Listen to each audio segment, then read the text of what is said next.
ខ្ញុំរើសយកចំណេះដឹងជាជាងទ្រព្យសម្បត្តិពីព្រោះទ្រព្យសម្បត្តិមិនស្ថិតស្ថេរនោះទេប៉ុន្មានហើយមានតែចំណេះវិជ្ជាទេដែលធ្វើឲ្យមនុស្សមានសុភមង្គលបានយូរអង្វែងជាជាងទ្រព្យសម្បត្តិដូច្នេះហើយទើបមនុស្សម្នាក់ខិតខំស្រវាទន្ទិញរៀនសូត្រដោយមិនខ្លាចនឿយហត់ឡើយនៅក្នុងសង្គមមនុស្សបានខិតខំស្វះស្វែងរកវិជ្ជាគ្រប់បែបយ៉ាងទាំងភាសាអក្សរសាស្ត្រប្រពៃណីទំនៀមទម្លាប់ជំនឿសាសនាសិល្បៈកីឡាសេដ្ឋកិច្ចនយោបាយជាដើមជាងនេះទៅទៀតនោះដោយវិទ្យាសាស្ត្រមានការជឿនលឿនសម័យបច្ចុប្បន្នមនុស្សបានធ្វើការសិក្សាលើវិទ្យាសាស្ត្របច្ចេកទេស Technology Computer មិនតែប៉ុណ្ណោះបុគ្គលខ្លះស្វែងរកវិជ្ជាជីវៈឬអាជីពផ្សេងៗដើម្បីចិញ្ចឹមជីវិតឲ្យបានច្បាស់លាស់ពោលគឺវិជ្ជាជីវៈជាកសិករកម្មករសិល្បករអាជីវកម្មជាដើមកាលណាមនុស្សមានចំណេះដឹងឬជំនាញទាំងអស់ច្បាស់លាស់ហើយនឹងក្លាយជាទ្រព្យសម្បត្តិដ៏អស្ចារ្យគ្មានកណ្ដៀកកោកណ្ដុរកាត់ភ្លើងក៏មិនឆេះចោលលួចក៏មិនបានប្រើច្រើនរឹតតែចម្រើនឡើងចំណុចមួយទៀតវិជ្ជាមិនពិបាកក្នុងការវិជ្ជពាយនោះទេគឺវានៅជាប់នឹងខ្លួនយើងជានិច្ចលើសពីនេះចំណេះវិជ្ជាបានផ្ដល់ឲ្យមនុស្សមានចំណេះវិជ្ជាជ្រៅជ្រះមានសមត្ថភាពខ្ពស់និងអាចរកការងារប្រកបទទួលទានបានដោយស្រួលសម្រាប់ចិញ្ចឹមជីវិតទៀតផងទស្សនៈមួយនេះសមស្របនឹងពាក្យថាវិជ្ជាជាអាហារក្រៅពីនេះអ្នកមានចំណេះវិជ្ជានឹងក្លាយជាមនុស្សមានកិត្តិយសខ្ពង់ខ្ពស់មានគេគោរពស្រឡាញ់ច្រើនមានគេរាប់អានច្រើននៅក្នុងសង្គមនឹងធ្វើឲ្យពូជពង្សវង្សត្រកូលថ្លៃថ្នូរថែមទៀតម្យ៉ាងទៀតសោតចំណេះវិជ្ជាបានធ្វើឲ្យមនុស្សមានសមត្ថភាពគ្រប់គ្រាន់ក្នុងការកសាងនិងអភិវឌ្ឍខ្លួនឯងគ្រួសារនិងសង្គមជាតិឲ្យមានការរីកចម្រើនពិសេសជាងនេះទៅទៀតចំណេះវិជ្ជាជាស្ពានមួយដ៏រឹងមាំសម្រាប់ចម្លងមនុស្សឲ្យឆ្លងផុតពីសេចក្តីល្ងង់ខ្លៅភាពក្រីក្រនិងឆ្ពោះទៅរកសុភមង្គលបន្ថែមពីលើនេះប្រសិនបើអ្នកមានចំណេះវិជ្ជាខាងវិទ្យាសាស្ត្រអ្នកនឹងមានឱកាសក្លាយទៅជាអ្នកប្រាជ្ញខាងស្រាវជ្រាវឬអាចសម្រេចចិត្តក្នុងកិច្ចការលំបាកផ្សេងៗនៅក្នុងគ្រួសារនិងសង្គមជាតិស្រដៀងគ្នានេះដែរចំណេះវិជ្ជាក៏បានចូលរួមចំណែកកសាងបុគ្គលិកលក្ខណៈមនុស្សឲ្យមានសីលធម៌គុណធម៌សុជីវធម៌កែប្រែជោគវាសនាមនុស្សលើសពីនេះចំណេះដឹងនឹងនាំមនុស្សឲ្យរួចផុតពីការកេងប្រវ័ញ្ចពីជនទុច្ចរិតឬជនឆ្លៀតឱកាសនិយមនាំឲ្យពុំខាតបង់ប្រយោជន៍ព្រោះចំណេះវិជ្ជាជាអាវុធក្នុងការដោះស្រាយបញ្ហាមួយវិញទៀតជនមានចំណេះវិជ្ជាអាចរួចផុតពីការងារដែលប្រើកម្លាំងបានដូចជាកម្មករលីសែងធ្ងន់ជាដើមអ្វីដែលអស្ចារ្យជាងនេះទៀតនោះតាមរយៈចំណេះវិជ្ជាអាចឲ្យគេផលិតបាននៅរាល់ផលិតផលមួយចំនួនសម្រាប់បំពេញសេចក្តីត្រូវការនានាក្នុងជីវភាពរស់នៅប្រចាំថ្ងៃដូចជាសម្ភារៈប្រើប្រាស់ក្នុងគេហដ្ឋានមធ្យោបាយធ្វើដំណើរឧបករណ៍ទំនើបជួយសម្រួលដល់សេចក្តីសុខសុវត្ថិភាពដល់សង្គមមនុស្សជាតកតាងបើយើងក្រឡេកទៅមើលក្នុងសង្គមជាក់ស្ដែងយើងឃើញថាបណ្ដាជាតិមួយចំនួនដែលប្រជាពលរដ្ឋមានចំណេះដឹងជាធនធានមនុស្សបានធ្វើឲ្យជាតិនិងពលរដ្ឋរបស់គេរស់នៅក្នុងសុភមង្គលមានវឌ្ឍនភាពដូចជាសិង្ហបុរីជប៉ុនជាដើមឯវិជ្ជបណ្ឌិតវិស្វករអ្នកប្រាជ្ញកវីអ្នកនិពន្ធសិល្បករនានាដែលមានកេរ្តិ៍ឈ្មោះល្បីល្បាញគឺដោយសារអ្នកទាំងនោះ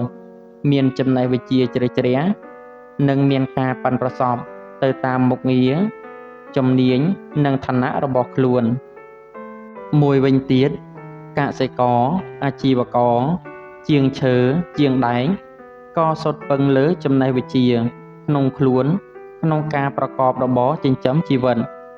ហើយម្នាក់សុទ្ធតែមានជីវភាពល្អប្រសើរយ៉ាងណាមិញទ្រព្យសម្បត្តិក៏មានតម្លៃដែរចុះហេតុអ្វីបានជាសូក្រាតមិនឲ្យមនុស្សរើសយកទ្រព្យសម្បត្តិពិតណាស់ចំពោះទ្រព្យសម្បត្តិគ្មាននរណាបដិសេធចំពោះវាឡើយក៏ប៉ុន្តែនៅទីនេះលោកចង់ប្រៀបធៀប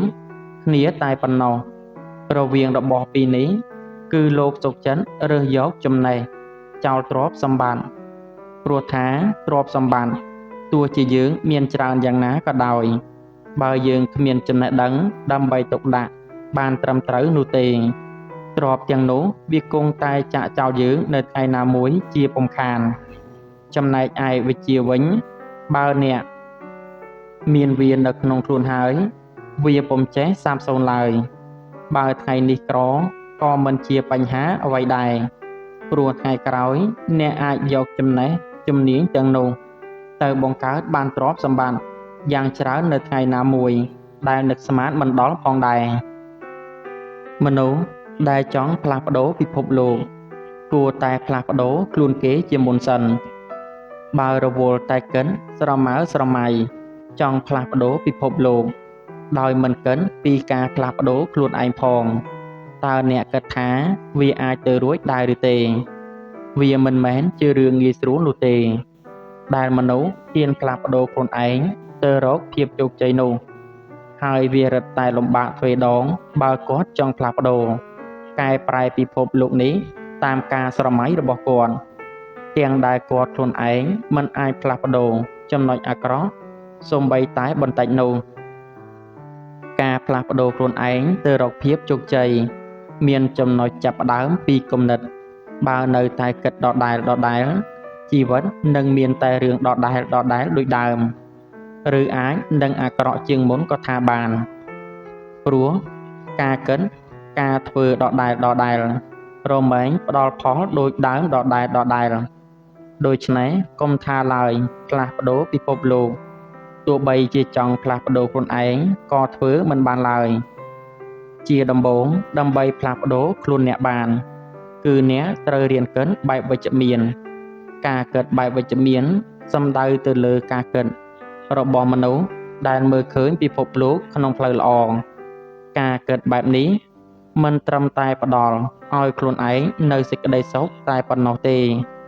អ្នកជុំវិញខ្លួនអ្នកក៏ទទួលបានដូចគ្នាការគិតបែបវិជ្ជមាន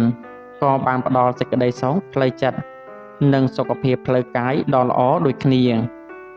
បើតាមការសិក្សាស្រាវជ្រាវរបស់អ្នកវិទ្យាសាស្ត្រ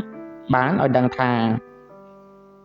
ការគិតបែបវិជ្ជមានជាកត្តាជំរុញឲ្យកាន់តែមានភាពជឿជាក់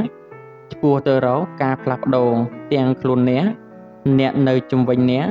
និងពិភពលោកទាំងមូលក៏ថាបានដូច្នេះហេតុអ្វីបានជាអ្នកមិនសាកល្បងក្នុងការផ្លាស់ប្ដូរការគិតរបស់អ្នកហើយស្វែងរកសេចក្តីសុខឲ្យខ្លួនឯងតាមវិធីខាងក្រោមនេះចាប់ផ្ដើមថ្ងៃថ្មីតាមរយៈការគិតវិជ្ជមានគេតែនិយាយថាបើអ្នកងើបមកពេលព្រឹកតាមរយៈអារម្មណ៍បែបណាមួយថ្ងៃនោះអ្នកនឹងមានអារម្មណ៍បែបនោះពេញមួយថ្ងៃតើអ្នកធ្លាប់គិតទេថាមួយថ្ងៃនេះដូចជាមិនសូវល្អទាល់តែសោះនៅពេលដែលអ្នកងើបមកយឺតពេលនេះមកពីការគិតបែបអវិជ្ជមានរបស់អ្នកក្របដណ្ដប់ពេញខួរក្បាលរបស់អ្នកធ្វើឲ្យអ្នកគិតបែបវិជ្ជមានមិនចេញសោះសាកផ្លាស់ប្ដូរការគិតទៅបែបវិជ្ជមានតាមរយៈការនិយាយប្រាប់ខ្លួនឯងនៅមុខកញ្ចក់ទោះបីជាមើលទៅវាដូចជាមនុស្សឆ្កួតក៏ដោយតែវាជាវិធីមួយផ្លាស់ប្ដូរការគិតរបស់អ្នកចាប់តាំងពីពេលព្រឹកបានផ្ដោតទៅលើរឿងល្អទោះបីវាជារឿងតូចតាចវាមិនដែលមានថ្ងៃល្អរហូតនោះទេតែវាប្រកាសជាមានរឿងល្អតូចតាចមួយចំនួននៅក្នុងថ្ងៃអាក្រក់នោះចូលកត់សម្គាល់រឿងល្អតូចតាចទាំងនោះហើយយកវាមកកិនតាមបែបល្អហើយផ្លាស់ប្ដូរថ្ងៃអាក្រក់ទាំងនោះទៅជាថ្ងៃល្អតាមរយៈការគិតរបស់អ្នកវិញឧទាហរណ៍ដូចជា អ្នកជាប់ស្ទះចរាចរណ៍អ្នកប្រហែលជាមានអារម្មណ៍ធុញថប់ដូច្នេះបើអ្នកគិតថាអ្នកអាចមានពេលមើលពីមនុស្សជុំវិញខ្លួនហើយទទួលយកបទពិសោធន៍តាមរយៈការស្ទះចរាចរណ៍នេះនោះអារម្មណ៍ធុញថប់របស់អ្នកនឹងទទួលបានរសាយខ្លះប្រែក្លាយកំហុសទៅជាមេរៀនគ្មានអ្នកណាដែលល្អទាំងអស់នោះទេអ្នកណាក៏បង្កើតកំហុសដែរជំនួសឲ្យការគិតពីកំហុសមកជាការគិតពីអ្វីដែលត្រូវធ្វើនៅពេលក្រោយអ្នកត្រូវតែរៀនទទួលស្គាល់កំហុសហើយប្រែក្លាយកំហុសទាំងនោះទៅជាមេរៀនវិញការផ្លាស់ប្ដូរកំហុសទៅជាមេរៀននេះវាលំបាកណាស់សម្រាប់មនុស្សមួយចំនួនព្រោះថាអ្នកខ្លះសាងកំហុសនៅពេលដែលដឹងថាខុសខំបិទបាំងកំហុសនោះកុំឲ្យគេដឹងធ្វើបែបនេះកំហុសជន់លើកំហុសកាន់តែខ្លាំងបើកំហុសមួយនេះអ្នកមិនអាចផ្លាស់ប្ដូរផងទៅរំពឹងអ្វីនឹងផ្លាស់ប្ដូរពិភពលោកនេះប្ដូរការនិយាយជាមួយខ្លួនឯងពីអវិជ្ជមានទៅជាវិជ្ជមានការនិយាយជាមួយខ្លួនឯងនៅក្នុងចិត្តភាគច្រើនតែងតែនាំយកមកនៅការគិតបែបអវិជ្ជមានអ្នកអាចនឹងគិតថាអ្នកអាក្រក់អ្នកអន់ជាដើមចូលបញ្ឈប់ការគិតបែបនេះនៅពេលណាដែលអ្នកកំពុងតែដឹងថាអ្នកកំពុងតែគិតបែបអវិជ្ជមានហើយត្រូវជំនួសមកវិញនៅការគិតបែបល្អៗបើអ្នកធ្វើបានបែបនេះមិនយូរមិនឆាប់អ្នកអាចនឹងប្រែគំនិតមកគិតបែបវិជ្ជមានរួចផ្លាស់ប្ដូរទម្លាប់អាក្រក់នេះបានជាពុំខានបំភ្លេចអតីតកាលហើយផ្ដោតទៅលើបច្ចុប្បន្នការផ្ដោតទៅលើបច្ចុប្បន្នមិនមែនផ្ដោតទៅលើម៉ោងនេះថ្ងៃនេះនោះទេតែផ្ដោតទៅលើអ្វីដែលកើតឡើងពេលនេះពិសេសកំឡុងពេលដែលអ្នករស់នៅនេះតែម្ដងចូលបំភ្លេចចោលនៅអតីតកាលដែលជាស្រមោលអាក្រក់តាមឡងបន្លាចអ្នកហើយរស់នៅជាមួយជីវិតដ៏ស្រស់បំព្រងរបស់អ្នកវិញអ្នកមិនអាចផ្លាស់ប្ដូរអតីតកាលបានទេប៉ុន្តែអ្នកអាចផ្លាស់ប្ដូរកំហុសកាលពីអតីតកាលដោយកែប្រែខ្លួនមករស់នៅនិងអភិវឌ្ឍខ្លួនឯងក្នុងបច្ចុប្បន្ននេះបានសូមកុំត្រាំត្រែងក្នុងអតីតកាលធ្វើអ្វីចូលរស់នៅក្នុងបច្ចុប្បន្នឲ្យរីករាយបំផុតទើបអ្នកអាចមានសេចក្តីសុខបង្កើតមិត្តជាមួយអ្នកដែលមានគំនិតវិជ្ជមាននៅពេលដែលមនុស្សនៅជុំវិញអ្នកជាមនុស្សដែលមានការគិតបែបវិជ្ជមានអ្នកនឹងសម្របខ្លួនឯងទៅជាមនុស្សដែលមានការគិតបែបនេះដូចគ្នាស្វែងរកអ្នកដែលមានគំនិតវិជ្ជមានមកបំពេញជីវិតរបស់អ្នកអាចពិបាកប៉ុន្តែការជំនះខ្លួនឯងឲ្យឈ្នះឈានទៅរកចំណុចល្អបែបនេះអ្នកប្រកាសជាអាចធ្វើបានជារួមមកយើងឃើញថាការផ្លាស់ប្ដូរខ្លួនឯងមួយសោះវាពិបាកណាស់ទៅហើយចុះបើអ្នកមានគំនិតទៅផ្លាស់ប្ដូរពិភពលោកទាំងដែលអ្នកមិនទាន់នឹងត្រៀមខ្លួនឬមិនទាន់បានផ្លាស់ប្ដូរខ្លួនឯងឲ្យទៅជាបុគ្គលគំរូបុគ្គលដែលមានទំនុកចិត្តលើខ្លួនឯងផងនោះអ្នកក៏មិនទាន់មានសមត្ថភាពផ្លាស់ប្ដូរពិភពលោកដែរពិភពលោកគឺជាអ្វីដែលកំពុងនៅជុំវិញអ្នកស្រាប់ទៅហើយហេតុនេះបើអ្នកអាចផ្លាស់ប្ដូរសកម្មភាពខ្លួនឯងបានចូលកុំបារម្ភថាពិភពលោកនៅនឹងតកល់អីគឺពិភពលោកក៏កំពុងផ្លាស់ប្ដូរទៅតាមអ្នកផងដែរពេលអ្នកចាប់ផ្ដើមនិយាយខ្ញុំនឹងស្គាល់អ្នកពាក្យសម្ដីគឺជាឧបករណ៍ដ៏សំខាន់បំផុតសម្រាប់ការប្រស្រ័យទាក់ទងគ្នាពាក្យសម្ដីជាថ្នាំដ៏មានប្រសិទ្ធភាពក្នុងការលួងលោមមនុស្សពីការអស់សង្ឃឹមការបាក់ទឹកចិត្តនិងអាចផ្ដល់នូវអារម្មណ៍កក់ក្ដៅរំភើបដល់ស្រក់ទឹកភ្នែកក៏មានប៉ុន្តែពាក្យសម្ដីខ្លះក៏ជាអាវុធដ៏កាចសាហាវបំផុតដែលញុះញង់នាំមកនូវជម្លោះជាសាំងនាំឲ្យគំនិតភ្លើងបន្តិចបន្តួចឆេះកាន់តែខ្លាំងពេលដែលគូភាគីមានទស្សនៈផ្ទុយគ្នា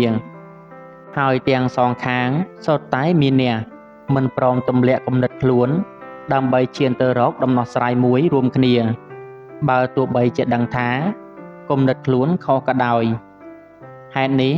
បើយើងវិភាគបន្តិចឃើញថាការនិយាយល្អឬអាក្រក់គឺអាចបញ្ជាក់ពីបុគ្គលិកលក្ខណៈរបស់បុគ្គលនោះបានហេតុនេះបានជាសូក្រាតពោលថាពេលអ្នកចាប់ផ្ដើមនិយាយខ្ញុំនឹងស្គាល់អ្នកទស្សនៈនេះមានន័យជ្រាលជ្រៅឲ្យយើងប្រុងប្រយ័ត្នក្នុងការនិយាយកុំចេះតែនិយាយផ្ដេសផ្ដាសប៉ះពាល់សិទ្ធិសេរីភាពកិត្តិយសអ្នកដទៃឬកុំនិយាយបញ្ជោលើកជើងគេពេកព្រោះគេនឹងស្គាល់ពីបុគ្គលិកលក្ខណៈរបស់យើងបានជាពុំខានយ៉ាងណាមិញចំណុចខាងក្រោមនេះគឺជាលក្ខណៈនៃការនិយាយឥតប្រយោជន៍ដែលយើងអាចសម្គាល់តាមរយៈការនិយាយរបស់គាត់និយាយស្ដីរួយរាយឥតប្រយោជន៍មនុស្សបែបនេះច្រើនតែនិយាយលេងលែលោះច្រើនយកជាការពិតប្រាកដមិនបាននិយាយគ្មានគោលគំនិតច្បាស់លាស់ត្រង់នេះបន្តិចត្រង់នោះបន្តិចគ្មានក្បាលគ្មានកន្ទុយនិយាយគ្រាន់តែដើម្បីលេងសើចនិយាយចោលឲ្យរួចតែពីមាត់ឥតប្រយោជន៍ដល់អ្នកស្ដាប់ចាស់តែងហៅមនុស្សដែលនិយាយបែបនោះថាជាមនុស្សសំដីរយដែលនិយាយច្រើនតែយកជាដុំកំភួនអ្វីមិនបានគេជាមនុស្សដែលគ្មានការទទួលខុសត្រូវចំពោះសម្ដីរបស់ខ្លួន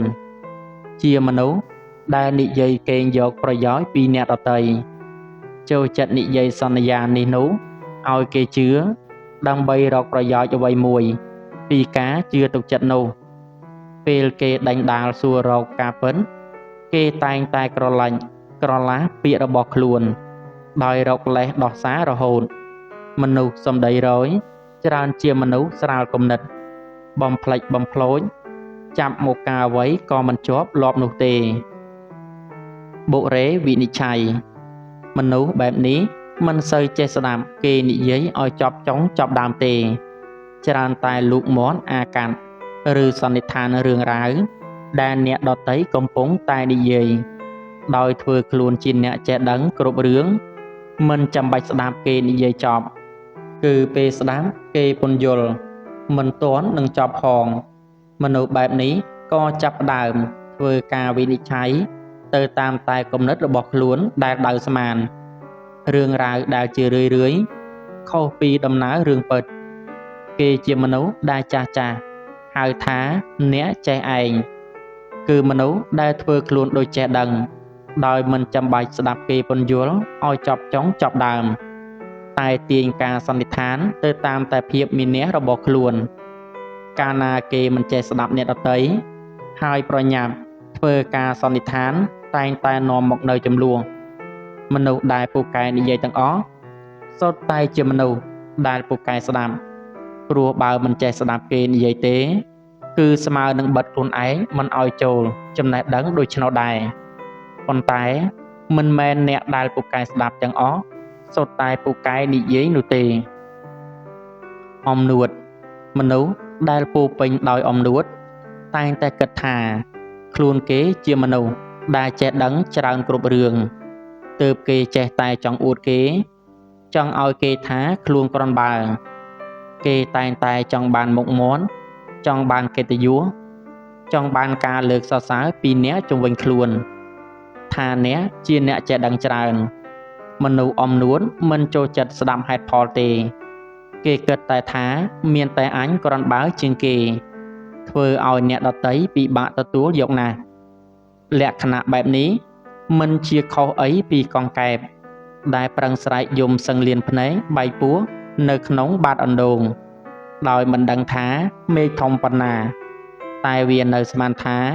មេឃធំប៉ុនមាត់អណ្ដូងដូច្នោះដែរនិយាយតែពីបញ្ហាដោយមិនភ្ជាប់នឹងដំណោះស្រាយការនិយាយពីបញ្ហាច្រើនមានលក្ខណៈជាការនិយាយត្អូញត្អែបន្ទោសនេះបន្ទោសនោះទើសនេះទើសនោះដោយមិនព្រមលើកយកដំណោះស្រាយមកនិយាយប៉ុន្តែថាក្នុងជីវិតប្រចាំថ្ងៃមានរឿងជាច្រើនដូចជាការត្អូញត្អែអំពីអាកាសធាតុពីការលំបាកក្នុងជីវភាពរស់នៅពីសេដ្ឋកិច្ចពីនយោបាយជាដើមប៉ុន្តែការត្អូញត្អែគឺជាមេរោគដែលនាំឲ្យអ្នកនិយាយ និងអ្នកស្ដាប់វល់វល់តែក្នុងបញ្ហាដកខ្លួនមិនរួចទៅមុខដោយលងក្នុងបញ្ហាដែលពេលខ្លះគេក៏คล้ายខ្លួនទៅជាជនទុតទិដ្ឋិនិយមដែលមើលទៅក្រៅខ្លួនសុទ្ធតែជាបញ្ហាមិនចេះចប់មិនចេះហើយ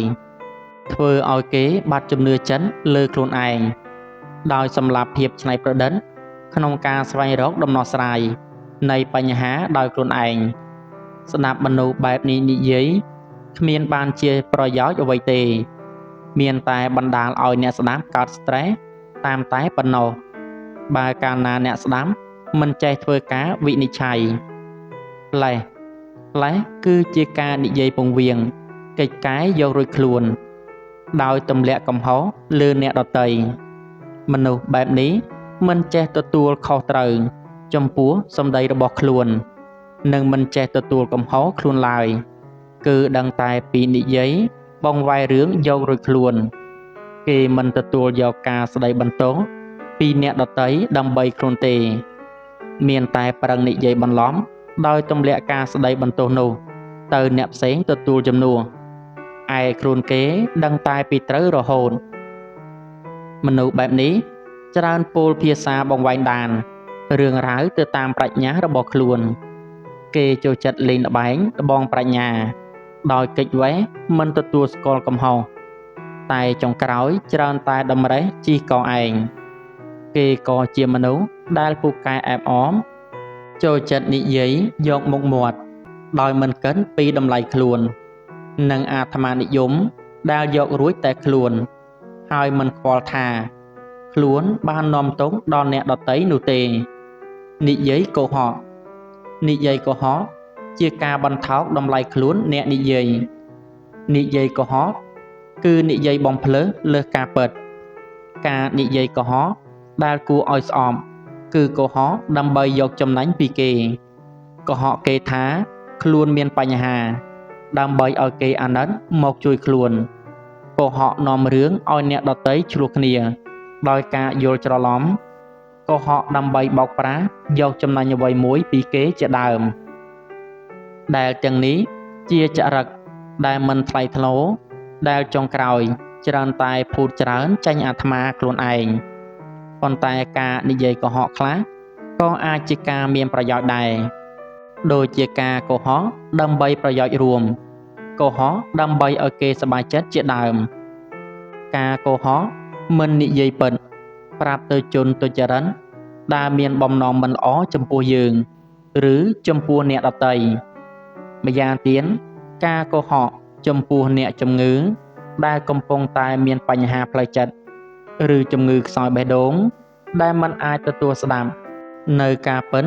ដ៏សែនឈឺចាប់ខ្លះក្នុងពេលទទួលការព្យាបាលជាដើមនិយាយយកតែឈ្នះតើអ្នកធ្លាប់ជួបមនុស្សដែលនិយាយយកតែឈ្នះដោយមិនគិតពីភាពត្រឹមត្រូវដែរឬទេតើខ្លួនអ្នកផ្ទាល់ដែលធ្លាប់និយាយចង់តែឈ្នះដៃគូសន្ទនារបស់ខ្លួនដែរទេពេលខ្លះដោយអសមមិមានះក្របសង្កត់គេក៏ប្រកាន់យកគំនិតឬពាក្យសម្ដីខ្លួនឯងថាត្រឹមត្រូវមិនព្រមលែងចោលបើទោះបីជាបានស្ដាប់ការបកស្រាយពន្យល់ហេតុផលរបស់ភាគីម្ខាងទៀតហើយដឹងថាសមហេតុសមផលក៏ដោយនៅតែមានអ្នកក្រអើតក្រទមមិនព្រមទទួលស្គាល់ការពិតថាខ្លួនគិតខុសដែរការនិយាយយកតែឈ្នះកើតដោយសារតែការប្រកាន់ខ្លួនជាធំដោយសំអាងថាខ្លួនអាយុចាស់ជាងគេខ្លួនមានបទពិសោធន៍ច្រើនជាងគេឬខ្លួនមានឋានៈខ្ពស់ជាងគេឬដោយសារតែដើម្បីរក្សាផលប្រយោជន៍ផ្ទាល់ខ្លួនអ្វីមួយពិសេសការនិយាយយកតែឈ្នះកើតឡើងដោយសារខ្លាចខ្លួនអន់តែគេភ្លេចគិតថាការដែលមិនព្រមទទួលស្គាល់កំហុសហើយការពារខ្លួនឯងនេះគឺជារឿងអន់បំផុតគឺគេខ្លាចជាមនុស្សដែលអន់បំផុតដោយសារតែគេខ្លាចអន់នឹងហើយស្របនឹងហេតុផលនេះទើបបុរាណសុភាសិតខ្មែរបានពោលទុកថារនាបបាក់យករនាបជួសបើសម្ដីជ្រួគ្មានអ្វីជួបានឡើយ ជាគំនិតបន្ថែមលើចំណុចខាងលើនេះបើបានជាជ្រុលជ្រួហាស្ដីខុសការពិនលើសលួសលើសគេគួរតែទទួលខុសត្រូវលើសម្ដីរបស់ខ្លួនដោយការសុំទោសនិយាយកែតម្រូវវិញបើទោះបីมันអាចដកពាក្យសម្ដីដែលខុសមកវិញបានក៏ដោយតែវាជាតម្លៃរបស់មនុស្សដែលដឹងខុសដឹងត្រូវនិងចេះសារភាពកំហុសបើមានលើសលួសខូចខាតដល់អ្នកដទៃដោយប្រការណាមួយគឺត្រូវតែទទួលខុសត្រូវ